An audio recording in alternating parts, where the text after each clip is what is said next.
El rey David, mis hermanos y hermanas, escribió el Salmo 24 con el que hemos empezado este culto. Y escribió en ese salmo: alzad, oh puertas, vuestras cabezas, alzaos vosotras, puertas eternas, y entrará el Rey de Gloria. Y pregunta: ¿quién es este Rey de Gloria? Y dice: Jehová fuerte, valiente, Jehová poderoso en batalla. Y vuelve a pedirle a las puertas de Jerusalén: alzaos, oh puertas, vuestras cabezas, alzaos vosotras, puertas eternas, y entrará el Rey de Gloria. Y vuelve a preguntar: ¿quién es este Rey de Gloria? Y responde: Jehová de los ejércitos. Este es el Rey de la Gloria. Mis hermanos, David en este salmo vislumbró en cierta manera lo que era la entrada de Dios como Rey a su santa ciudad, Jerusalén. Y sabemos que esto en la historia de la salvación se cumple cuando Cristo entró sentado en un pollino por las puertas de Jerusalén. Ahora bien, antes de esto, mis hermanos, ese salmo que vislumbra al Rey de Gloria entrando por las puertas de la ciudad de Dios, Jerusalén, fíjense que esto, mis hermanos, es lo que nos encontramos hoy en el texto que se ha leído. En el segundo libro de Samuel, en el capítulo 6, nos damos cuenta, mis hermanos, cómo Dios entra como Rey a la ciudad de David, a Jerusalén.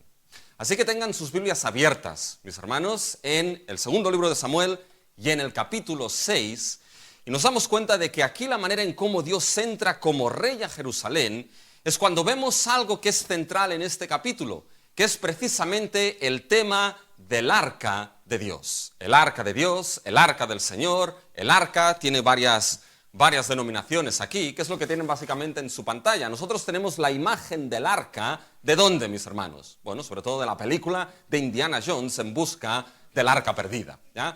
Pero fíjense, mis hermanos, que el arca de Dios, entre otras cosas, lo veremos, ¿qué significaba? Significaba la presencia misma de Dios.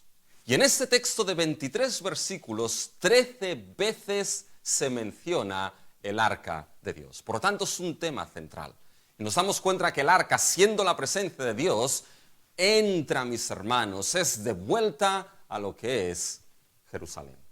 Y el Rey, Dios mismo, entra a su santa ciudad. Fíjense que es algo precioso lo que vemos en estos capítulos. Hemos visto los capítulos del 2 al 5 donde se establece primeramente el reino de David.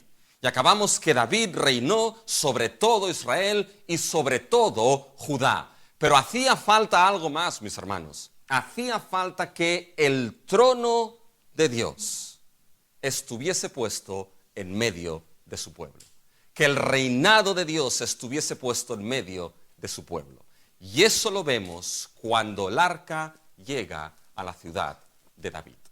Ahora el trono de Dios es puesto en medio de su pueblo. Y mis hermanos, vamos a ver que en el capítulo 7, la semana que viene, es entonces cuando Dios establece un pacto con David para que ese reinado llegue a los confines de la tierra. Por tanto, fíjense cómo Dios como Rey se establece en medio de su pueblo en este capítulo. Y si se han fijado, mis hermanos, el capítulo se divide en dos partes bien claras. Y es que la primera vez que el arca se llevó a Jerusalén o que se intentó llevar, las cosas no funcionaron bien, mis hermanos. Tenemos lo que son los versículos del 1 al 11. Y si se dan cuenta, hay un primer intento de llevar el arca de Dios a Jerusalén, a la ciudad de David. Y no funcionó muy bien. Y después tenemos los versículos del 12 al 23, el segundo intento, donde ahí sí que el arca entra precisamente a Jerusalén, a la ciudad de David.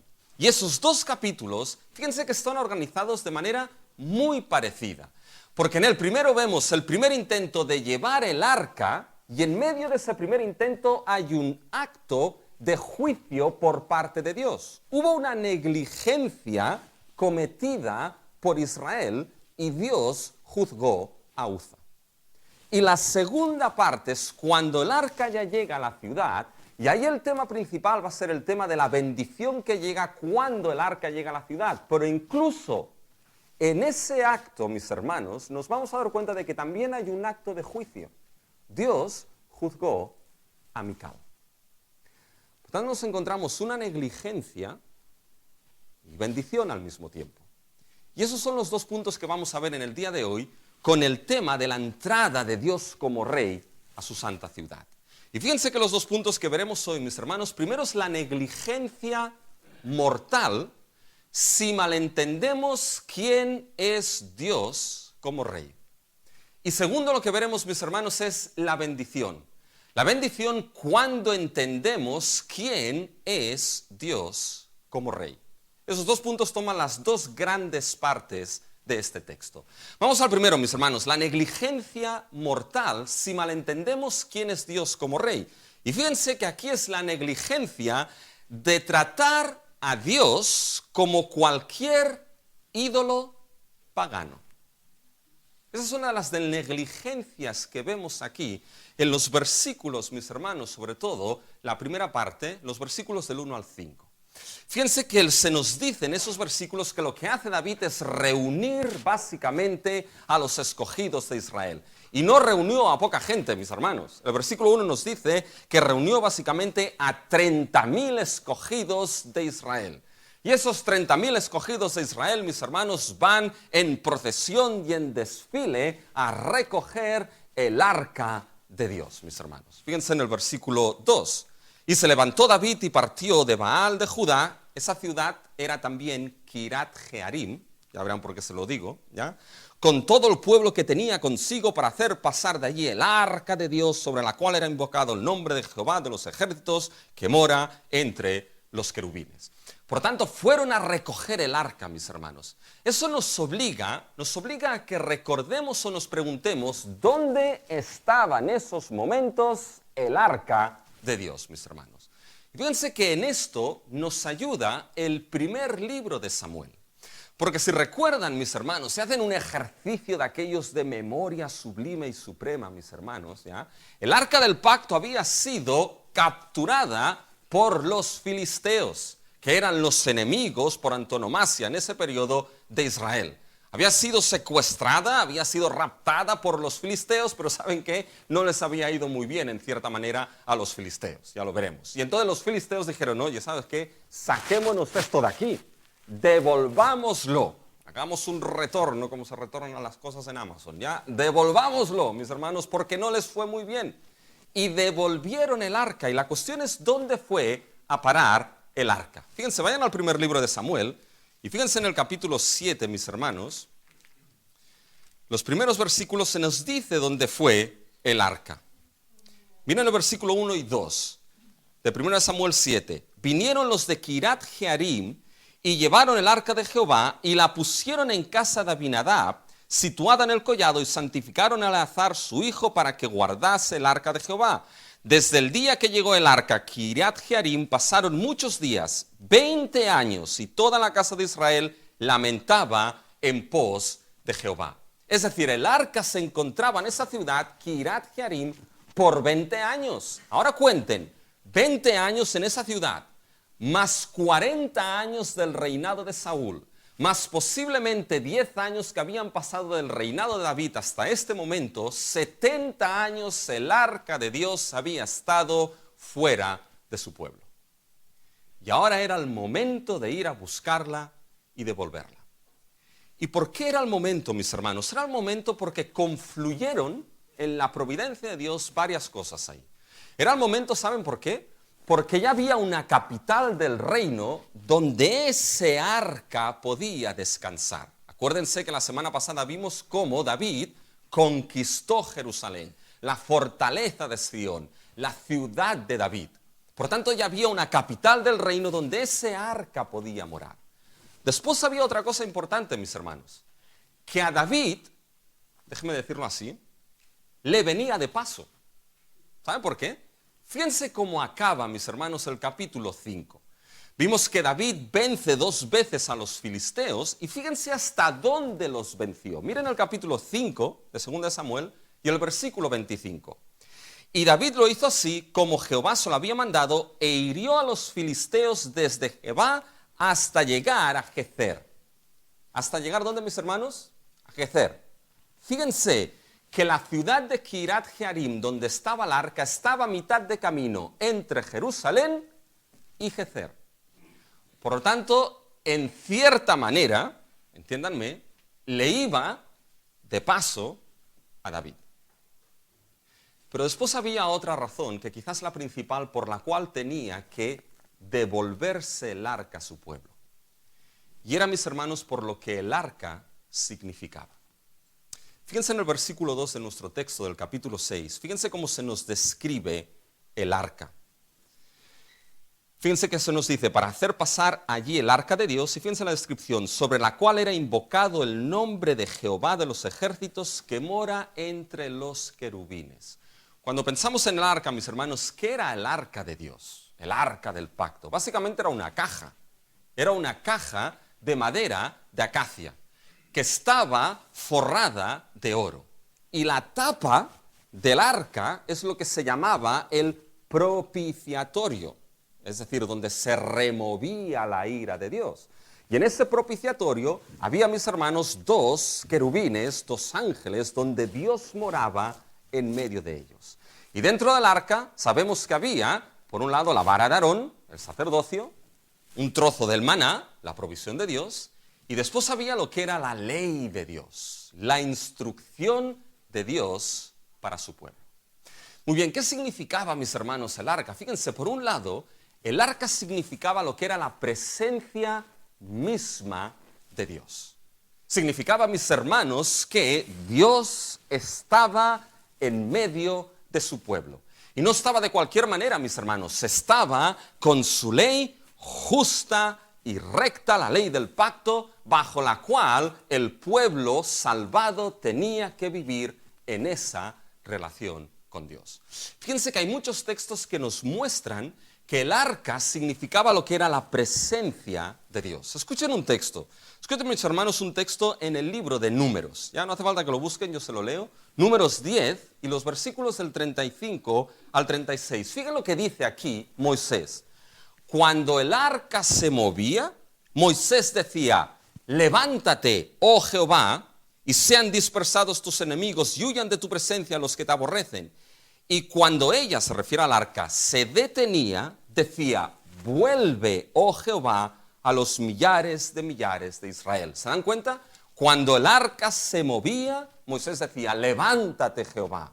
Cuando el arca se detenía, Moisés decía, vuélvete, Jehová. ¿Se dan cuenta? Se movía el arca y se movía ¿quién? Se movía la presencia de Dios. Por tanto, el arca, mis hermanos, era el símbolo, que Dios así lo quiso, mis hermanos, y determinó, de su presencia en medio de su pueblo. Pero significaba otra cosa. ¿Saben lo que significaba también el arca de Dios, mis hermanos? No solamente era la presencia de Dios, sino que era el trono de Dios como rey. Fíjense que se nos ha dicho que Dios moraba entre ¿qué? Entre los querubines. Y esa imagen es significativa, mis hermanos, porque si toman algunos textos de la Biblia, donde la Biblia nos permite, nos descorre el velo para poder ver, mis hermanos, lo que es el trono celestial, donde Dios está sentado, mis hermanos.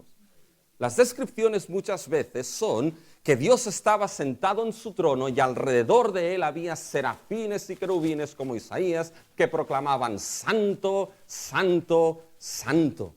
Llegamos al libro de Apocalipsis, en el capítulo 4 y 5 se nos descubre el velo del lugar del trono celestial y ahí está Dios sentado en el trono y hay, mis hermanos, ángeles y seres vivientes y ancianos que son ángeles alrededor del trono de Dios.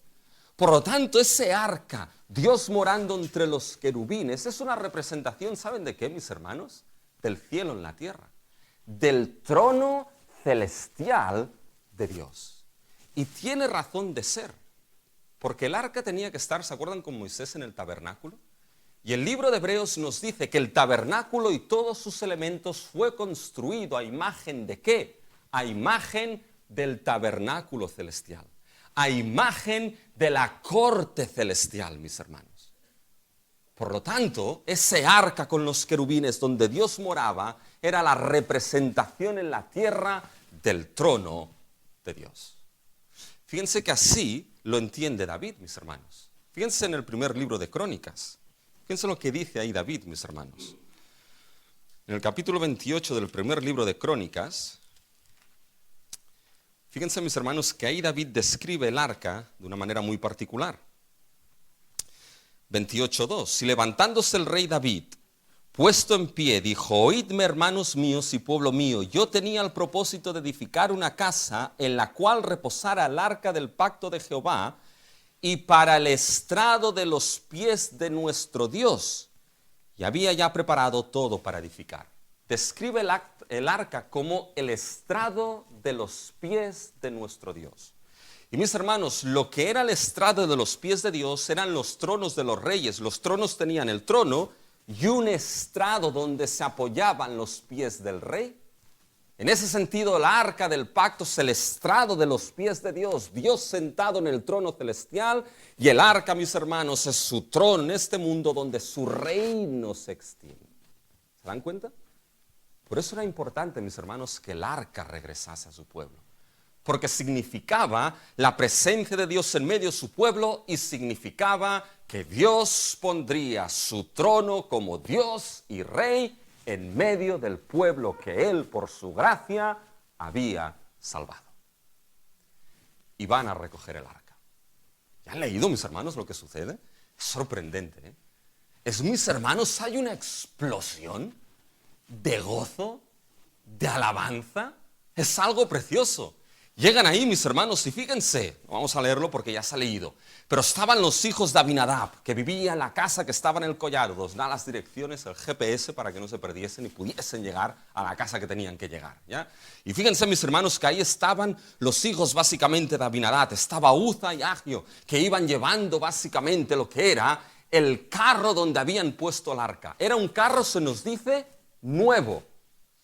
No podían poner a Dios en otro sitio, mis hermanos. El carro tenía que ser nuevo, porque Dios es santo, porque Dios es puro, porque Dios no puede ponerse en un lugar, mis hermanos, que es impuro y usado. El carro era nuevo de trinca, mis hermanos, nuevo. Y ahí estaba Agio y estaba Uza llevando, mis hermanos, el carro. Y después, cuando salen de la casa de Abinadab, mis hermanos, Agio iba adelante, mis hermanos, el carro con el arca, el carro nuevo, quédense, nuevo.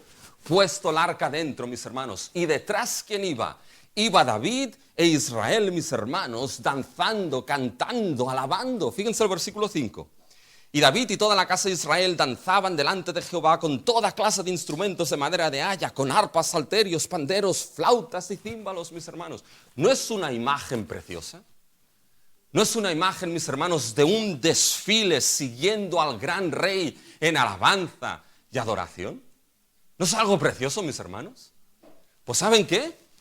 No lo es en absoluto.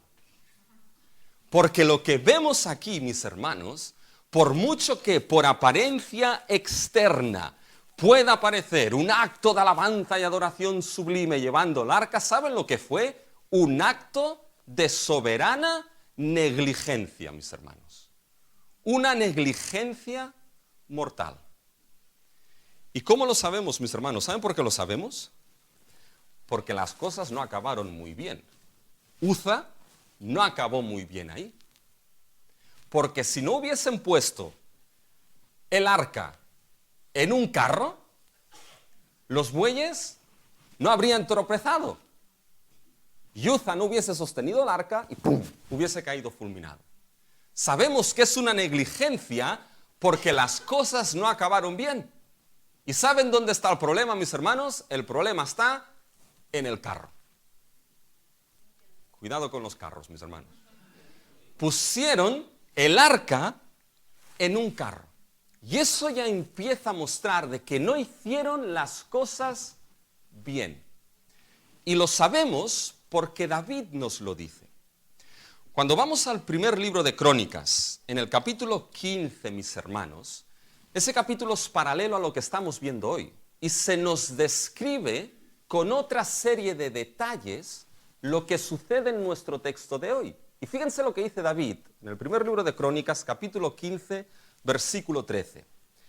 Dice: pues por no haber hecho así vosotros la primera vez, se refiere a la primera vez que estamos viendo ahora de llevar el arca a Jerusalén, Jehová nuestro Dios nos quebrantó por cuanto no le buscamos según su ordenanza. Es decir, David está diciendo, es que nos pasó lo que pasó porque no hicimos las cosas como Dios había determinado. Por lo tanto, ya empezaron mal. No hicieron como Dios había dicho. Y la pregunta aquí es, ¿cómo Dios había dicho, mis hermanos, que tenía que llevarse el arca? Hoy vamos a estar en algunos textos de la Biblia, así que estén despiertos hoy. Vamos a buscar. ¿Cómo lo había dicho Dios, mis hermanos? No solamente el arca, sino todas las cosas santas del tabernáculo. Fíjense en el libro de Números, ahí se nos da la descripción, mis hermanos. Fíjense en el libro de Números, capítulo 7. Los versículos, mis hermanos, del 6 al 9. Entonces Moisés recibió los carros, ven carros, carros y los bueyes, y los dio a los levitas. 2 carros y 4 bueyes dio a los hijos de Gersón, conforme a su ministerio. Y a los hijos de Merarí dio 4 carros y 8 bueyes, conforme a su ministerio, bajo la mano de Itamar, hijo del sacerdote Aarón. ¿Se dan cuenta? Carros y carros. Es decir, Moisés tenía un concesionario impresionante, mis hermanos. 4 carros para uno, 4 carros para otro. Pero miren el versículo 9. Pero a los hijos de Coat no les dio carro, porque llevaban sobre sí en los hombros el servicio del santuario.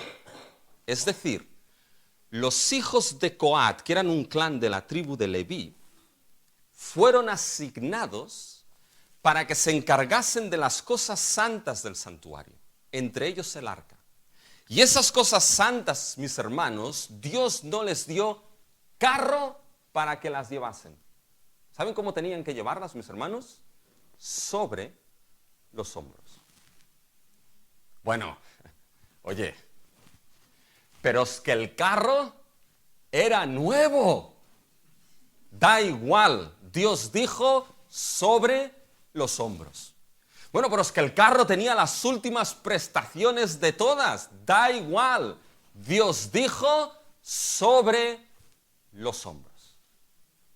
Y fíjense, mis hermanos, que su negligencia, mis hermanos, fue desobedecer esa ordenanza y ley de Dios. Transgredieron su ley, rompieron su ordenanza. Pero ¿saben qué es lo curioso, mis hermanos? Que rompieron esa ley de sobre los hombros, rompieron esa ordenanza, pero la rompieron por algo más profundo, mis hermanos. Casi lo hicieron como Dios dijo, casi. Y eso es casi, cuidado, ¿ya? Pero mis hermanos, rompieron esa ley y esa ordenanza por algo mucho más profundo. ¿Saben por qué? Porque malentendieron al Dios con quien estaban tratando, mis hermanos.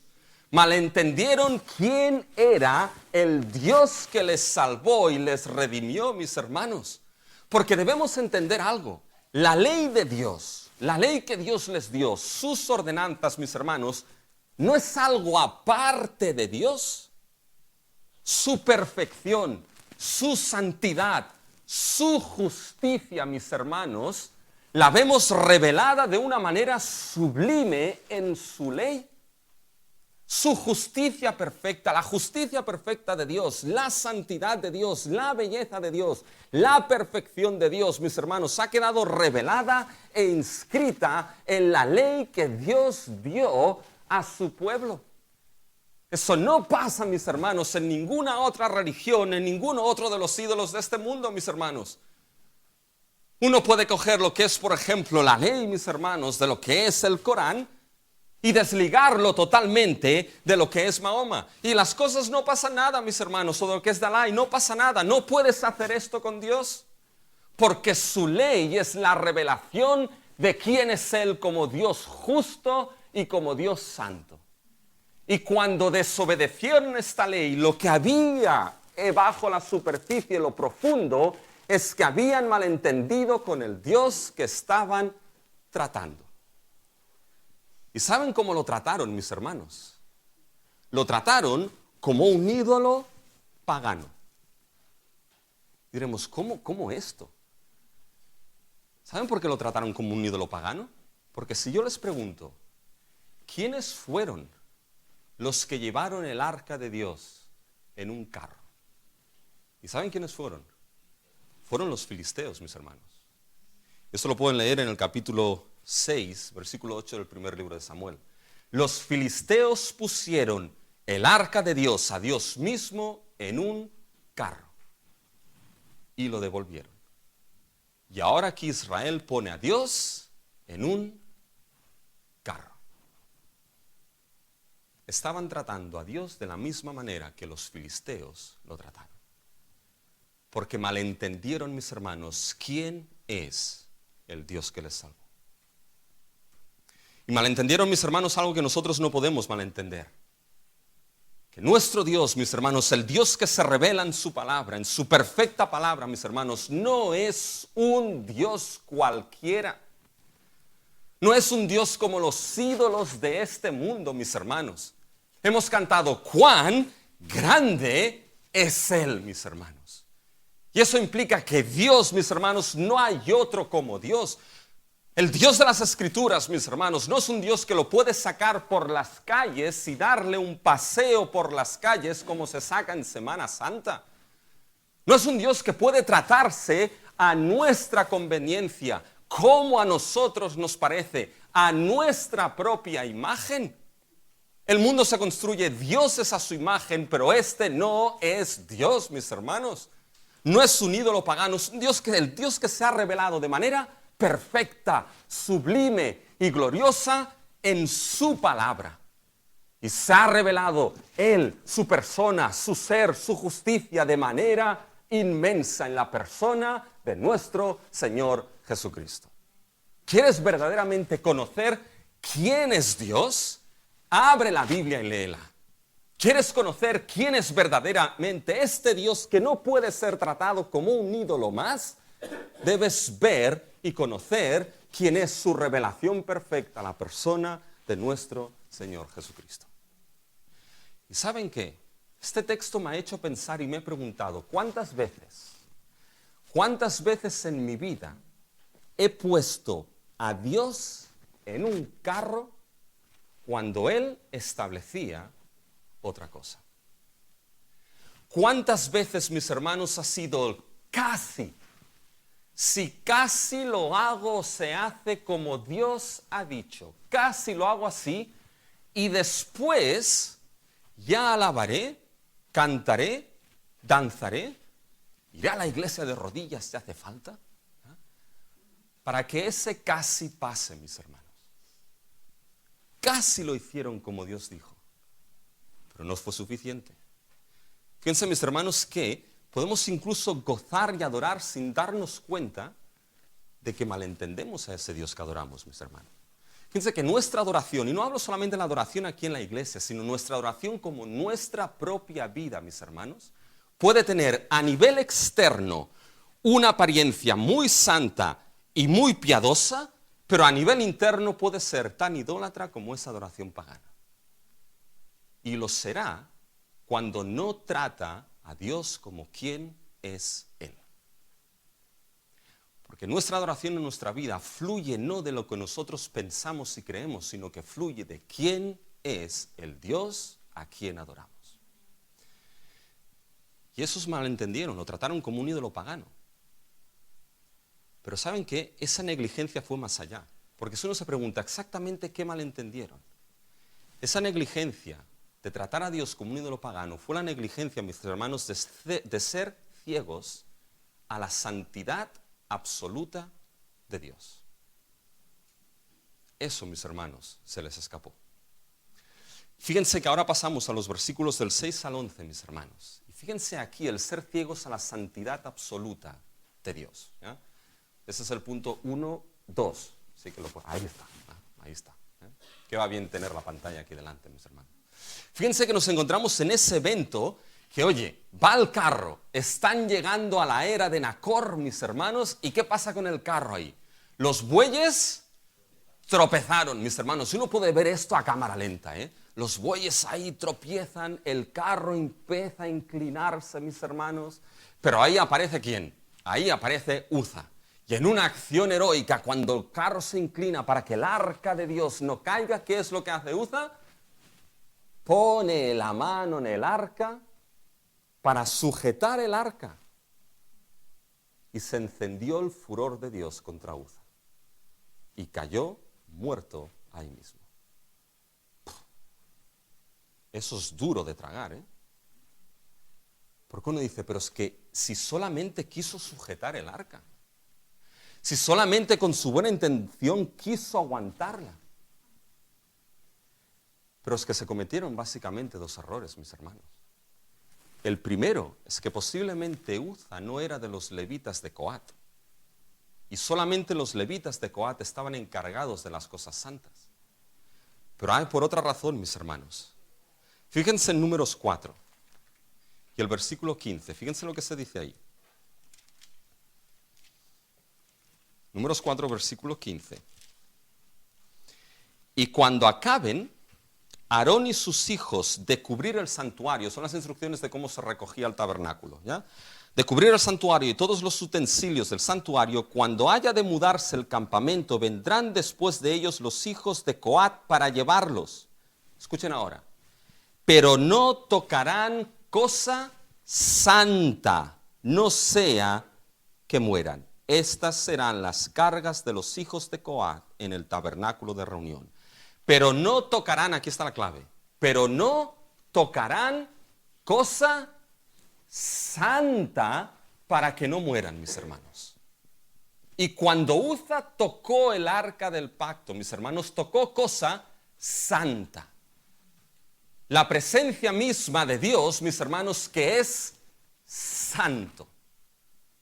Y cuando pensamos, mis hermanos, en que Dios es santo, ¿a qué nos referimos? Nos referimos a la santidad de Dios. Muchas veces se habla, mis hermanos, como que Dios es trascendente. Es decir, que va más allá, trasciende de todo lo creado y de toda la creación, mis hermanos. Por lo tanto, un Dios trascendente no puede aproximarse a Él de cualquier manera. No quiere decir que no pueda acercarse uno a Él. Uno no puede acercarse a Él, que es santo, de cualquier manera. Pero cuando se habla de la santidad de Dios, también está implícito ahí lo que es la pureza. Es decir, Dios en su santidad es puro. ¿Qué queremos decir esto, mis hermanos? Que en Dios no hay pecado. En Dios no hay maldad. Es como, mis hermanos, un mantel blanco y puro que no tiene ni una sola mancha de aceite o de vino o de lo que hayan comido, mis hermanos. Hay pureza perfecta en Dios. Por lo tanto, mis hermanos, el pecado, la transgresión de su ley, siempre será una ofensa, un crimen a quien es Dios como santo. Pero la santidad de Dios habla también, y ese es el corazón de la santidad, de consagración. Dios está consagrado a Él mismo. Está consagrado a su ser, a su perfección, a su perfecta santidad, mis hermanos. Está consagrado a salvaguardar esa perfección y esa santidad. De tal manera, mis hermanos, que cuando el pecado hace acto de presencia, y es esa ofensa delante de Dios, mis hermanos, Dios siempre responderá como quien es Él. Y la expresión de un Dios santo contra lo que es una ofensa a Él, que es el pecado, su expresión siempre es su ira justa y santa. Eso es lo que sucede en el versículo 7. Fíjense. Y el furor de Jehová, esa es una expresión, y el furor de Jehová se encendió contra Uza, es una expresión para la ira de Dios, y lo hirió allí Dios por aquella temeridad. Esa idea de temeridad, la palabra literal es por ese acto irreverente, mis hermanos. Y fíjense que un Dios que es santo, frente a alguien que rompió su ley, bueno, es que solamente era para sujetar, pero que rompió su ley, y que el pecado tocó la santidad de Dios, la expresión fue la ira santa de Dios. Y Dios no puede actuar de otra manera contra el pecado, porque es santo y no puede contradecirse. Mis hermanos, esta sección es dura. Es dura de tragar. Como creyentes sabemos, mis hermanos, que Dios es santo. Lo hemos cantado, santo, y tu gloria sobre toda la tierra. Pero ¿sabemos qué implicaciones conlleva esto, mis hermanos? Quizá para alguien que no está familiarizado con lo que es la idea de que Dios es santo. Mis hermanos, quizá esto suena duro. Y si estás pensando así, qué duro fue simplemente por sostener el arca, ¿sabes qué? Estás en la posición correcta. Porque ver, mis hermanos, que un Dios santo obró de esta manera contra Uza, que era pecador, y pecó de esta manera delante de Dios, mis hermanos, ¿saben lo que hace? Lo que hace, mis hermanos, es mostrarnos no solamente la seriedad del pecado, sino por encima de todo mostrarnos la importancia y la grandeza de que nuestro Dios es santo, mis hermanos. Fíjense, el gran telescopio ese que han mandado por ahí arriba, el James Webb, tiene un espejo impresionante, mis hermanos. Un espejo así en casa sería fantástico. Te verías todas las arrugas. Ese espejo, mis hermanos, ahí. Pero ¿qué es lo que se requiere? Una pequeña mota de polvo, un pequeño pelo en el espejo del James Webb, mis hermanos, estropearía completamente su visión. Y mis hermanos, lo que es una pequeña mota de polvo de pecado o pelo de pecado frente a la santidad de Dios, mis hermanos, por muy pequeño que sea, consciente o inconsciente, es suficiente para la ira de Dios contra ese pecado y contra ese pecador.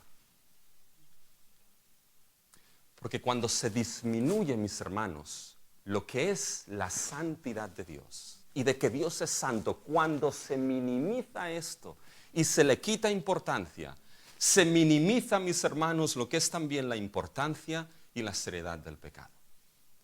Bueno, casi lo hago así. No habrá tanto problema. Ya vendré y me arrepentiré, mis hermanos. Pero cuando se minimiza la santidad de Dios, automáticamente vas a minimizar la seriedad del pecado. Y automáticamente se minimiza, mis hermanos, ese arrepentimiento del pecado y ese llanto sobre el pecado. Porque ese Dios que no es un ídolo pagano es santo. Y de manera absoluta.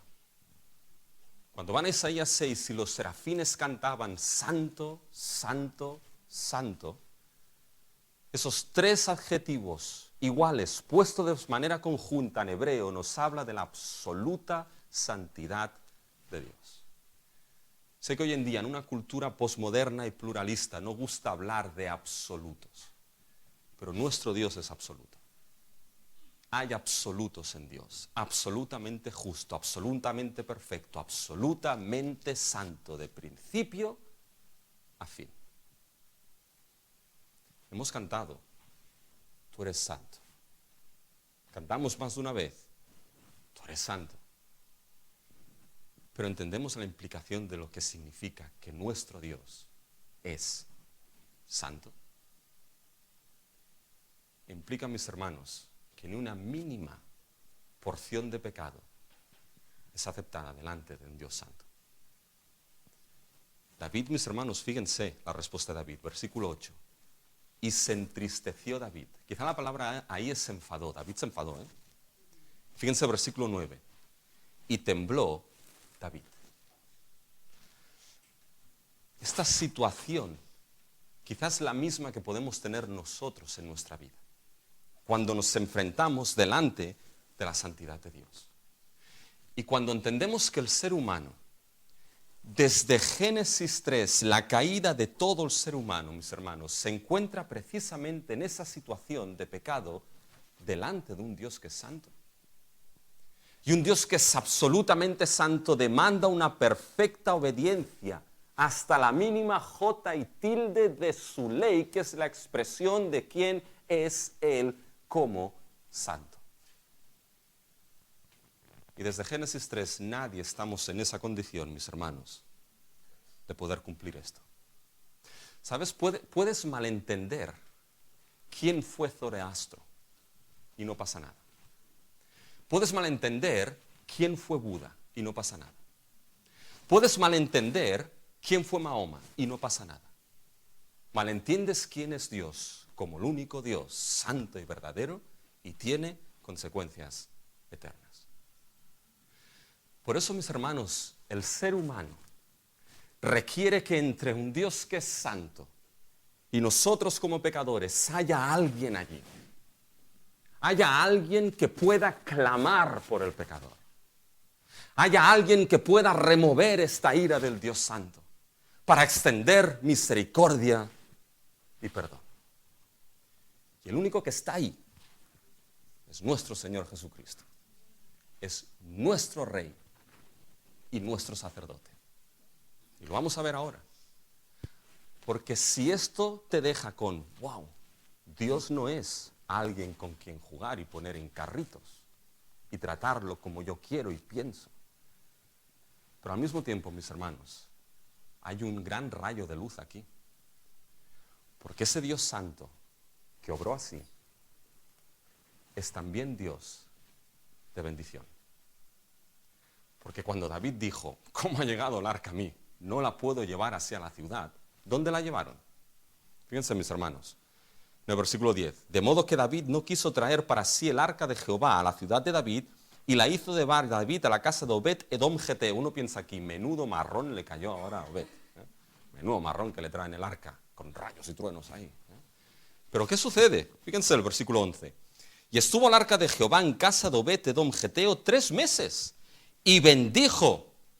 El mismo Dios santo que ha juzgado, bendijo Jehová a Obed Edom y a toda su casa. Sí, hay Dios santo con su ira santa frente al pecado. Por ese mismo Dios es Dios de bendición. Aquí pasamos al segundo punto, que es el último, mis hermanos. Hoy tengo 2 solo. ¿Qué es la bendición, mis hermanos? 2, pero este tiene 3 dentro, lo siento. ¿Qué es, mis hermanos, la bendición de cuando entendemos quién es Dios como Rey? Es Rey santo y sublime. Y la bendición, mis hermanos, es la bendición primero, que proviene de un entendimiento obediente a Dios.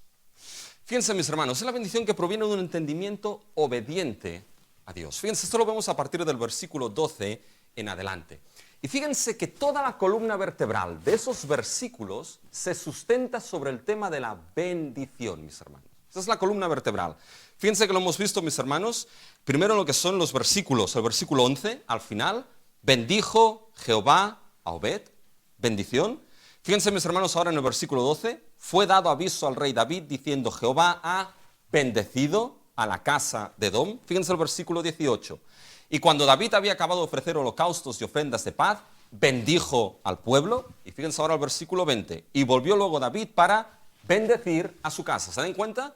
Bendecir, bendijo, es el tema central, es la columna vertebral, mis hermanos. Y fíjense que ahora nos encontramos que le es dado noticia a David de que Dios ha bendecido a Obed Edom. Y David dice, vale, pues ahora es el momento de ir a coger el arca. Fíjense la imagen que se nos da de Dios, mis hermanos. Es sublime. Por un lado, se nos muestra de que Dios no es un ídolo, sino que es Dios verdadero, que es santo y no lo puedes tratar de cualquier manera. Pero ese mismo Dios es también aquel que es misericordioso para bendecir a su pueblo. A Dios no puedes coger un bisturí, mis hermanos, y hacer lo que es una anatomía de Dios y dividirlo. Dios actúa siempre como quien es Él en su unidad, en su perfecta unidad y plenitud, mis hermanos. Y el Dios que es santo y juzga el pecado, al mismo tiempo es el Dios que tiene la capacidad de bendecir y ejercer misericordia. Es el Dios, mis hermanos, que es piadoso, que es clemente, que es lento y tardo para la ira y grande en misericordia, pero que al tiempo no da por inocente al culpable. ¿Se dan cuenta? Ese es el Dios que se nos presenta aquí, mis hermanos.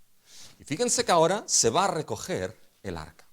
Y ahora la cuestión es el segundo intento aquí.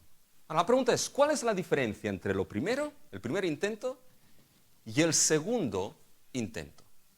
Y fíjense, mis hermanos, que la diferencia es que aquí posiblemente los levitas ya llevaron el arca no en carros, sino en hombros. Fíjense el versículo 13 de nuestro texto. Y cuando los que llevaban el arca de Dios habían andado 6 pasos, él sacrificó un buey y un carnero engordado. Cuando los que llevaban el arca habían dado 6 pasos. Probablemente aquí, lo vamos a ver, llevaban el arca en hombros. y después de 6 pasos, David hacía sacrificios. Lo más probable, fíjense, la idea es esta, que cada 6 pasos se ofrecía, mis hermanos, un sacrificio de buey. Cada 6 pasos se paraba y se ofrecía. Y algunos dicen que ese ritual quizá, no se sabe ya, quizá era un reflejo de los 6 días y el día de reposo. No se sabe. Pero cada 6 pasos ofrecían, mis hermanos, sacrificio. Fíjense que entonces en el versículo 14, David, ¿qué hacía, mis hermanos? David danzaba con toda su fuerza delante de Jehová. Versículo 15, mis hermanos, y David y toda su casa conducían el arca con júbilo, con sonido de trompeta. Y ahora sí, llegamos, mis hermanos, al versículo 17, y metieron el arca en la tienda que Dios había, o que David había preparado para el arca. ¿Cuál es la diferencia entre el primer intento y el segundo intento? ¿Saben cuál es la diferencia, mis hermanos? Que lo hicieron como Dios mandó. Y la cuestión aquí es, ¿de dónde sacamos que lo hicieron como Dios mandó? Fíjense que les he leído antes Primera de Crónicas 15. Si van a Primera de Crónicas 15, mis hermanos, no vamos a leer todo el texto, pueden leerlo en casa. Pero fíjense algunos versículos. De Primera de Crónicas 15, versículo 2. Entonces dijo David, el arca de Dios, ese texto nos explica más de nuestro texto hoy. Entonces dijo David, el arca de Dios no debe ser llevada sino por los levitas, porque a ellos ha elegido Jehová, para que lleven el arca de Jehová y les sirvan perpetuamente. David está poniendo, hagamos las cosas aquí como Dios manda. Versículo 12. Y les dijo, vosotros que sois los principales padres de familia de los levitas, santificaos vosotros y vuestros hermanos y pasad el arca de Jehová, Dios de Israel, al lugar que le he preparado. Pues por no haberlo hecho así vosotros en la primera vez, Jehová nuestro Dios nos quebrantó por cuanto no le buscamos según sus ordenanzas. ¿Se dan cuenta? Ahora aquí nos está diciendo que David puso, mis hermanos, las cosas en su sitio. Hizo como Dios manda. Y saben, esta es una expresión que nosotros tenemos. ¿Es que sí? Hacerlo como Dios manda. Pero mis hermanos, a veces esto es una coletilla, ¿eh? Es como lo de Dios te bendiga. A veces es una coletilla. Hacerlo como Dios manda. Pero mis hermanos, no debería ser nunca una coletilla esto. Hacerlo como Dios manda es reconocer quién es el Dios que manda tales cosas. No por capricho, sino por quién es Él. Y fíjense que, mis hermanos, aquí David, cuando vio lo que Dios hizo en el primer intento, David entendió que con ese Dios no se puede jugar. David entendió de que Dios no es un ídolo cualquiera y de que es santo. Y ahora, en base a ese entendimiento, David obedece. ¿Se dan cuenta? Una bendición que proviene, mis hermanos, de un entendimiento obediente a Dios. Y eso trajo bendición, mis hermanos. Siempre la obediencia, de una manera u otra, mis hermanos, trae bendición. Pero ¿saben cuál es la bendición mayor aquí, mis hermanos? ¿Saben cuál es la bendición mayor? La bendición mayor, mis hermanos, es que Dios acabó morando en medio de su pueblo. Esa es la mayor bendición, que Dios more, viva, habite en medio de los suyos. Fue así en el Edén con Adán y Eva. Fue así en Israel en el tabernáculo y vuelve a ser así. La mayor bendición, mis hermanos, no es oro ni plata. La mayor bendición es que el Dios santo y altísimo se digne a morar en medio de un pueblo pecador.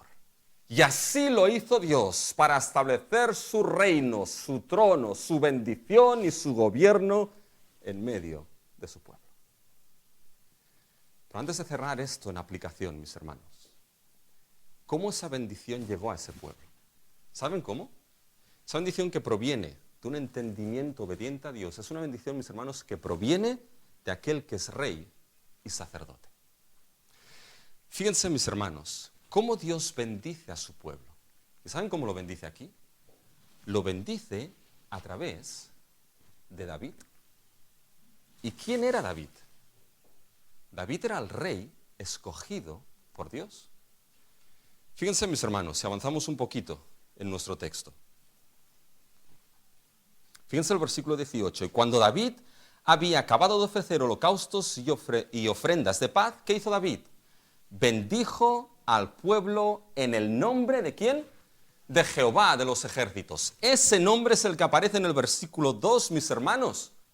Jehová de los ejércitos que mora entre los querubines, el mismo Dios santo que juzgó, ahora es el Dios que bendice a través de ¿quién? No olviden esto, a través de su rey, mis hermanos, de su rey escogido. Por lo tanto, la bendición de Dios en medio de su pueblo fue dada a su pueblo por el rey que Dios escogió. ¿Y saben qué es lo curioso aquí en David? ¿Han tomado atención a la descripción de David? Mis hermanos, se lo describe ejerciendo funciones de sacerdote. Y eso es bien curioso. Porque en el Antiguo Testamento el oficio de rey y el oficio de sacerdote estaban separados. Pero a David se lo describe con funciones de sacerdote. Se le describe, mis hermanos, en el versículo 14, que David estaba vestido de lino fino. Eso era la vestimenta de los levitas, de los sacerdotes. Se nos escribe en el versículo 17 que David sacrificó a Dios holocausto y ofrendas de paz delante de Jehová. Eso era función de los sacerdotes, mis hermanos. Y uno se pregunta, ¿cómo puede ser que en David se describa algo de sacerdocio, mis hermanos? Y hay muchas opiniones, pero una de las que hay es que cuando David conquistó Jerusalén y le cambió su nombre, Ciudad de David, como rey tomó todas los requerimientos, entre ellos el del sacerdocio. Y ahora aquí viene la pregunta, mis hermanos, para el día de hoy. ¿Están despiertos? Porque me queda un subpunto y acabo con esto, Fíjense. ¿Quién es aquel que en la Biblia, piénsenlo, no me respondan, porque sé que alguno ya salta así, ¿quién es aquel en la Biblia, mis hermanos, que fue rey de Salem y sacerdote del Dios Altísimo? Ese fue Melquisedec. Salem era Jerusalén. Y en Melquisedec tenemos rey de Salem y sacerdote del Dios Altísimo. Pueden leerlo en Génesis 14. Que cuando Abraham, el patriarca, se le acercó, ¿saben lo que hizo Melquisedec con Abraham? Le bendijo y le dio pan y vino. Ahora fíjense lo que hace David, mis hermanos. Vayan a nuestro texto. Fíjense versículos 18 y 19. Y cuando David había acabado de ofrecer los holocaustos y ofrendas de paz, bendijo al pueblo en el nombre de Jehová de los ejércitos y repartió a todo el pueblo y a toda la multitud de Israel, así como a hombres como a mujeres, a cada uno pan y tortitas. Bendijo, repartió pan, era rey de Jerusalén en oficio de sacerdote, como Melquisedec. Y mis hermanos, lo que vemos aquí es que de alguna manera ya la Biblia empieza a desligar de que en la línea davídica del rey David, de una manera u otra, colapsará también la función de sacerdote.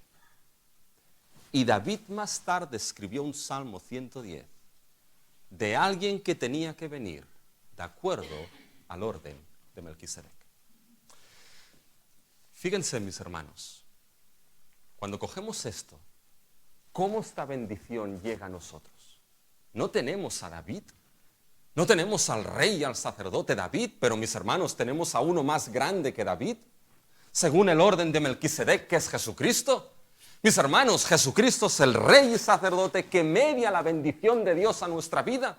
Pregúntense, ¿por qué no buscamos, bueno, algunos la buscan, el arca del pacto, mis hermanos? Déjenle esto a Harrison Ford. Déjenselo a Indiana Jones, mis hermanos. Pero no tenemos el arca del pacto porque no serviría de nada. Porque lo que representa el arca del pacto, mis hermanos, se cumple en nuestro Señor Jesucristo. El arca representaba la presencia de Dios. Cristo es Dios encarnado, mis hermanos. El arca representaba lo que era la revelación mismo de Dios. Cristo es la revelación del Padre. El arca representaba el trono de Dios puesto aquí en la tierra. Cristo es quien dijo, el tiempo se ha cumplido y el reino se ha acercado. Arrepentíos y creed en el evangelio de Cristo. El arca representaba que Dios es rey, Cristo es el rey de reyes y señor de señores. Quien siendo rey y sacerdote, media la bendición, mis hermanos, del Dios Altísimo a aquellos que somos su pueblo. Fue el rey escogido y el sacerdote que murió en aquella cruz para que la ira de Dios fuese removida por el pecador que confese acerca a Cristo, no por obras, sino por la fe en la persona y la obra de Cristo. El único sacerdote que se necesita es Cristo Jesús, quien está a la diestra del Padre intercediendo cuando nosotros tropezamos y caemos como esos bueyes que tropezaron, mis hermanos. Y ahí está nuestro sacerdote mediando por nosotros. ¿Te das cuenta? Es Cristo quien te llama y sigue llamándote a arrepentimiento y fe. Es Cristo quien sigue extendiendo esa bendición. Es Cristo quien te lleva al reino de gloria sublime de nuestro Dios. Y habiendo sido llevados a Él, mis hermanos, habiendo sido llevados a este reino, nosotros como pueblo, entonces podemos cantar, Jesucristo es Rey. Pero debemos vivir como nuestro Rey ha mandado, sabiendo que es santo, misericordioso, pero viviendo como ha mandado. Y para terminar, voy a hacer un resumen rápido, mis hermanos. Esa bendición proviene, fíjense, en medio del menosprecio y del gozo. Porque ahora David llega a su casa. Y ahí está Mical. ¿Quién era Mical? Su esposa. Que se asomó por la ventana y vio como su esposo danzaba. La ventana indiscreta, mis hermanos.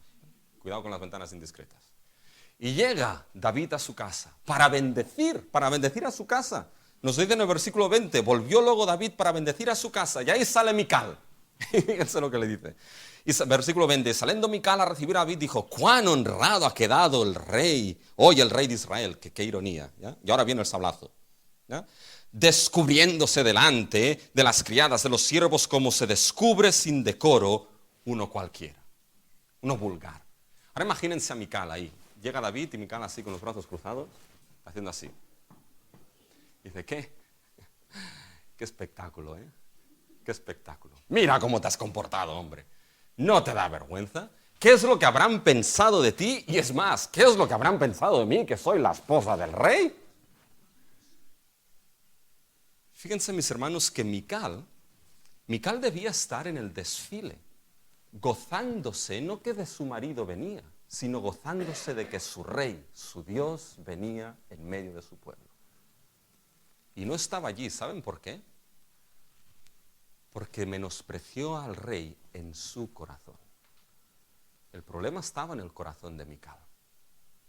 Y en lugar de estar gozándose con el pueblo que se gozaba porque el rey, su Dios, había venido, su corazón no lo permitió más que ver la paja en el ojo de su esposo y no ver la viga en el suyo, ni ver la bendición que había llegado. Mis hermanos, cuidado con eso, porque tristemente a veces no estamos lejos de estas actitudes. De ser a veces, mis hermanos, incapaces de gozarnos en medio del pueblo por lo que Dios está haciendo, porque vemos más, esto no me gusta, esto no es así, o ciertas cosas, sin darnos cuenta de que el problema no está allí, sino a veces en nuestro corazón. Y aquí viene David. ¿Y cómo viene David? Mis hermanos, fíjense lo que le dice David y con esto termino. Entonces David respondió a Mical, fue delante de Jehová quien me eligió en preferencia a tu padre y a toda tu casa. Aquí pone el dedo en la llaga, es que me escogió a mí, ¿ya? Para constituirme por príncipe sobre el pueblo de Jehová, sobre Israel. Por tanto danzaré delante de Jehová, y aún seré más vil delante de tus ojos, pero seré honrado delante de las criadas. David está diciendo que, oye, no he bailado delante de tus ojos ni en los ojos de nadie, delante de quien danzo con gozo es delante de mi Dios. Porque mi Dios ha llegado a su pueblo en medio de su pueblo. Y eso es de gozo para danzar delante de mi Dios. Y los que tienen la misma orientación y visión danzarán conmigo. Mis hermanos, esto es descriptivo, no prescriptivo. Describe la alabanza de David. No quiere decir que la semana que viene tengamos que venir todos danzando aquí. Tampoco me vengan con caras largas. Pero mis hermanos, ¿saben lo que es el kit de la cuestión aquí? El kit de la cuestión, mis hermanos, es que Dios juzgó a Mical, ya no tuvo más hijos. ¿Por qué juzgó a Mical? Porque Mical, rechazando al rey escogido, su esposo, ¿saben a quién rechazó? Rechazó a Dios. Y cuando uno rechaza al rey que Dios ha escogido, no hay más que juicio. No hay perdón, no hay misericordia, porque uno rechaza al rey escogido, y este es Jesucristo. Por tanto, no seas como Mical, por la gracia de Dios. Acepta al rey que Dios ha dado, que es Cristo Jesús, para perdón y salvación. Y mis hermanos, aquellos que somos parte de su pueblo, ¿saben qué? Este rey que entró en Jerusalén, entró triunfante en Jerusalén, murió en una cruz y resucitó, como hemos dicho. Pero ¿saben qué? Nuestro rey Jesucristo volverá. Nuestro rey volverá a establecer su reino. Y en ese día nos llevará triunfantes a la gloria. Y en ese día podemos cantar: Jesucristo es Rey. ¡Cuán grande es nuestro Dios! Por lo tanto, les digo como Pablo, mi hermano, gocémonos, otra vez les digo, gocémonos delante de nuestro Rey.